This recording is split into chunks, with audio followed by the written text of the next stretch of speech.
Today I would like to introduce a line of inquiry that will bring Trinitarian ontology into dialogue with a central question in contemporary thought, the one concerning the status of the image. Rather than treating the image as a vague or self-evident notion, I will approach it through one of its most demanding and revealing forms, namely the icon, beginning with its historical and theoretical roots. Indeed, it's above all within the iconoclastic debates that the question of the image revealed, with particular urgency, the stakes of representation, visibility, and the presence of the invisible. To develop this inquiry, I will proceed in 3 steps. First, I will briefly summarize the iconoclastic controversy and suggest that its unresolved character may stem from the attempt to justify the icon-prototype relation merely by appealing to the visibility of Christ's body. Second, I will shift the focus to a Trinitarian level, where the Son, as the perfect icon, holds together in a substantial way both identity and difference in his aphoretic relation to his prototype, the Father. Finally, I will suggest that from this perspective, the icon must be understood not as a static form, but as the expression of the eternal movement of life itself. The iconic element does not only follow from the historical incarnation. It is grounded in its ontological condition, namely the eternal generation of the Son as the image of the Father. In this respect, starting from the historical and theoretical debate surrounding the legitimacy of the Christian icon, I will argue that such legitimacy does not simply rest on the visible body of Christ. Indeed, the unresolved characters of the Byzantine debate already suggest that the iconic structure depends even on a more fundamental condition, that is the Trinitarian dynamic, or more exactly, the relational process in which the Son is eternally generated as the image of the invisible Father. In other words, Christ's body. Sorry. Okay.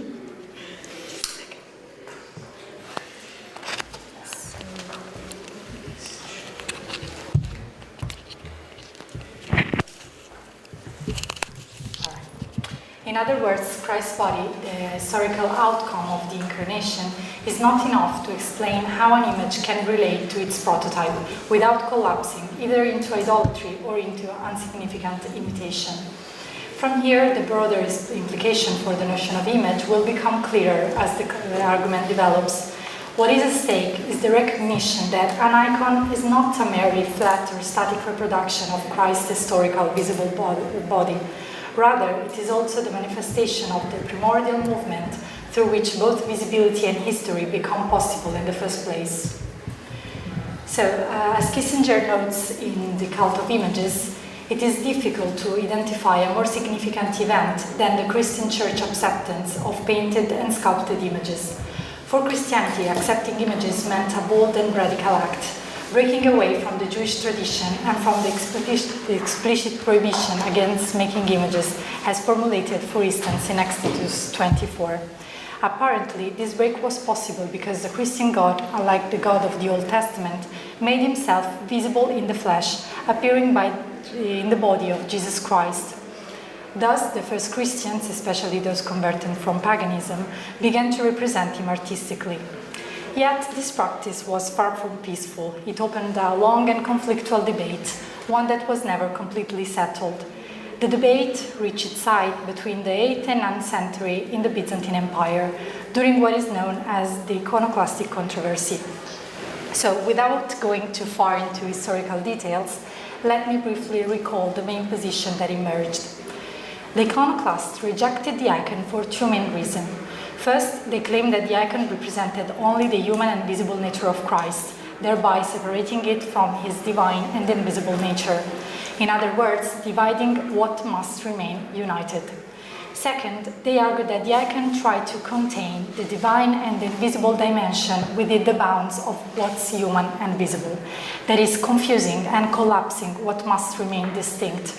In both cases, the conclusion was the same. The icon was seen as an idol, one that trapped the viewer's gaze within the visible and obscured the invisible transcendence it was meant to disclose. It's important to notice that the underlying assumption of this position was that an icon could convey the transcendence of its prototype only if it shared its very substance, that is, only if it were substantially identical to it. However, since artistic expression is purely material and confined to the visible, it was considered inevitably idolatrous. Against this position, the fathers of the Second Council of Nicaea responded firmly. The icon neither divides nor confuses the Trinitors of Christ, precisely because it is different from him and not consubstantial with him. They said, the icon is one thing, its model another, and no sensible person would ever seek in the icon the properties of the model. The icon at most is a reminder of the incarnation, yet all honor given to the icon passes to the prototype. Still, one might ask, how exactly does this passage occur if the two belongs to completely different substantial or ontological levels? This is what David Friedberg later called the problem of inherence. How does the image inhere in or relate to its prototype? After Nicaea II, defenders of images, such as Nicephorus of Constantinople or Theodore the Studied, argued that image and prototype are held together by their external formal resemblance. But is the simple reproduction of external visible features enough for the icon to carry as well the invisible dimension? Doesn't it risk becoming just a superficial copy, distant, as Plato would say, by 3 degrees from the truth? A different position had already been articulated by John of Damascus, who defended the sacred images by developing a symbolic hierarchy marked by certain Neoplatonic tone. His intention was to show that the icon stands as the final link of a chain of images that unfolds directly from God's own outpouring of grace. Yet precisely this hierarchical placement introduced a subtle but significant ambiguity. Holiness appears to flow from Christ's body into the material image, so that the icon seems to participate in its prototype almost in a substantial sense. Therefore, the difference between icon and prototype risks becoming merely gradual rather than essential. In this way, John's defense risks circling back to the very concern raised by the iconoclast, that the icon, by participating too closely in what it represents, may come dangerously close to idolatry. In this regard, it is easy to understand how this discussion ends up in a circular tension, typical of an unresolved debate. This lack of resolution likely stems from a question that still remains open. Is the image one with its prototype or different from it? Ideally, on the one hand, the icon must be identical to its prototype, sharing its substance in order to reveal it. On the other hand, it must remain distinct from it, otherwise it will absorb the prototype into itself, reducing the transcendence to visibility. The icon thus stands within an antinomic field, an aporetic relation between visible and invisible. It cannot be reduced to either pole, because it lives in the tension between them, holding the two together without confusion and without separation, and even without resolving the tension into dialectical synthesis.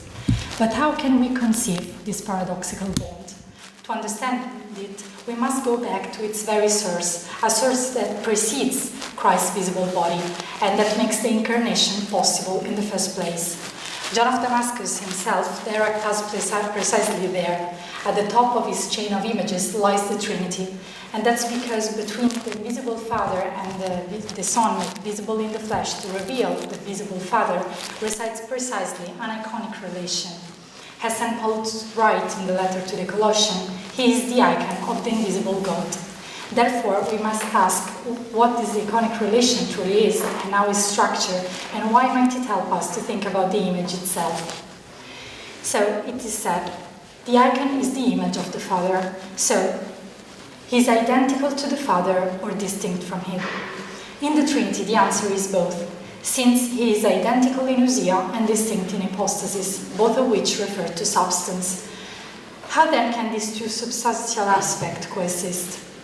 To address this question, we can turn to an instant introduced by Thomas Aquinas by radicalizing certain Augustinian intuition, that is, the subsistent relation. Now, let me try to provide a brief description of what this means.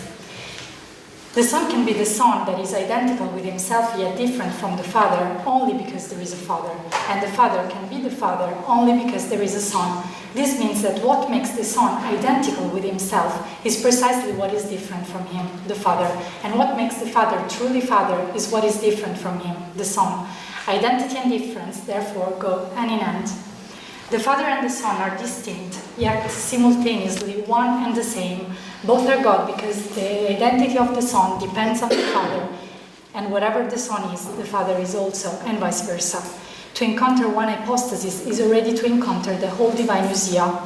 The difference between them is not exclusion but mutual definition, so whatever one is, the other is also.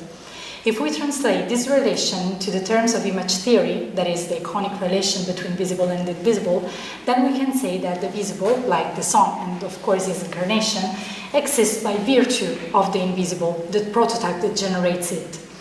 Anyway, the invisible too becomes meaningful only by virtue of the visible, since the invisible defines itself only as the negation of the visible.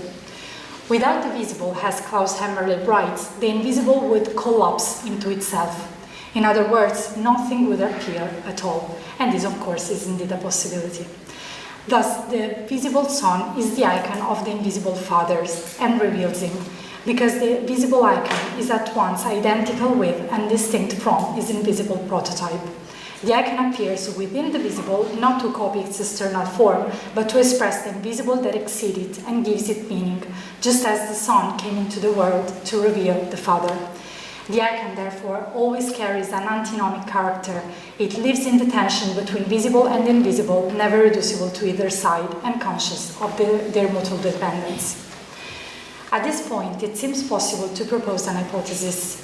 One plausible way to read the Byzantine controversy is to notice that its unresolved character stemmed from the fact that the debate focused almost entirely on the outcome of the incarnation, namely the visible body of Christ. By contrast, far less attention was given to the condition that makes that event possible in the first place, that is to say, the Trinitarian relation. In other words, the legitimacy of the image was discussed as if an image were a reproduction of Son external body appearance. But once the question is raised at the Trinitarian level, the whole framework shifts. There we discover, to borrow Anke Vasilius' clear formulation, that the image is not a consequence of the body existence, but the condition of possibility of the body itself. The image, so, does not come after the visible. Rather, it is what allows the visible to appear in the first place. In this light, the very body of Christ finds its condition of possibility in the intra-Trinitarian relation between the Father and the Son, a relation that can be conceived through the model of image. The body, which means also the ontic and visible horizon, follows from the image and not vice versa. The image is not the outcome of collapsing the ontological dimension into the merely ontic level. On the contrary, by appearing, it allows us to recognize the ontological depth that comes to presence within the ontic dimension. For this reason, the icon itself should not be conceived as a fixed or static form. Christ, the very first icon, defines himself as the way, the truth, and the life. And it's precisely because he embodies this living movement that is the way that leads to the Father and the truth that reveals him. What is at stake here is the eternal generation, the endless unfolding of an infinite potentiality that constantly actualizes itself while still exceeding every formed expression. Indeed, the recurrent definition of the icon as the visibility of the invisible cannot be sustained if we think of it as merely pointing back to Christ's external appearance, as if it were a simple static reproduction of his corporeality. Rather, the iconic dimension shows that the incarnation itself stands within a broader horizon shaped by the Trinitarian dynamic. In this sense, the Trinitarian relation is not an alternative foundation competing with the historical incarnation. It is the inner condition that gives meaning to both incarnation and visibility. All this becomes even clearer if we look at the visual language of the icons. As Pavel Florensky showed, the so-called reverse perspective is not a superficial flow, but a deliberate strategy that breaks with naturalistic vision. Together with the alteration of proportion and the coexistence of temporal moments that cannot be perceived simultaneously in ordinary experience, this technique reflects a precise theological intention. The icon indeed does not show Christ or the saints as they would appear to an empirical sight. It shows them as appearing from above. The icon painter, therefore, is not someone who simply reproduces a visible body, that is a body already defined at the ontic level.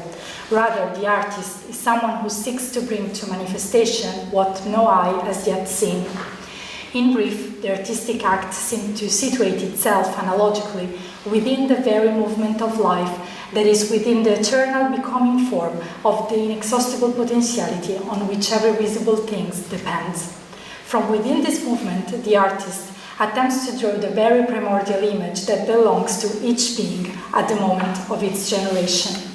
The resulting image, of course, appears into the realm of the visible, yet is never exhausted by its objective meanings. By appearing within visibility, it reenacts the original dynamic through a double and reciprocal movement. On the one hand, it addresses the excess that precedes any defined phenomenon, offering it a first visibility and allowing it to appear before its own objectification. On the other hand, by making visible what precedes objective definition, the image de-objectifies the visible, releasing it from the presumption of being self-contained. Thus, by attending not only the outcome of the incarnation, but also its Trinitarian condition, the material icon becomes able to disclose its very relational truth. Let me now move toward the conclusion by briefly retracing the path that has brought us here. First, I began by applying the main position of the Byzantine debate concerning the legitimacy of the sacred icon. I suggest that its unresolved nature can be read as arising from the fact that the image was understood almost entirely in the relation to the outcome of the incarnation, that is to say, Christ's visible body. What this interpretation leaves aside are the deeper conditions that makes that event possible in the first place. Second, I underline that those conditions lie in the Trinitarian dynamic itself, so in the aporetic and antinomic relation between the invisible Father and the Son who reveals him, a relation that holds together both the identity and the distinction between the icon and its prototype. Finally, shifting the focus to this Trinitarian level, allowed a key point to emerge. The image is not a static copy of the visible, but it concerns the very movement of life, the eternal actualization of exceeding potentiality that constitutes the condition of possibility for the visible itself. So an icon does not freeze what appears, but lets the visibility emerge from elsewhere. In conclusion, what comes to light is a simple but crucial shift. If the legitimacy of the Christian image is grounded only in the visible body of the Son, then the debate remains confined within the limits of representation. But the Son visibility, as Christ himself revealed, is first of all the result of a deeper ontological condition, the inter-Trinitarian dynamic that makes any visibility possible. Seen in this light, the image refers not only to the outcome of the incarnation, but also to its very condition of possibility. Before reflecting what is already given, an image participates analogically in the living movement through which the Son is, from all eternity, the image of the Father. In this sense, the icon does not illustrate a doctrine. It enacts an ontology. It makes visible that what we see is never all there is. So this is, in the end, only a glimpse of what the icon offers to the contemporary debate on the image. It draws our attention to its fundamental ontological scope, grounded in a triadic relation that remains ever open. Many paths could be followed from here, but for now I will stop at this point. So thank you for your attention.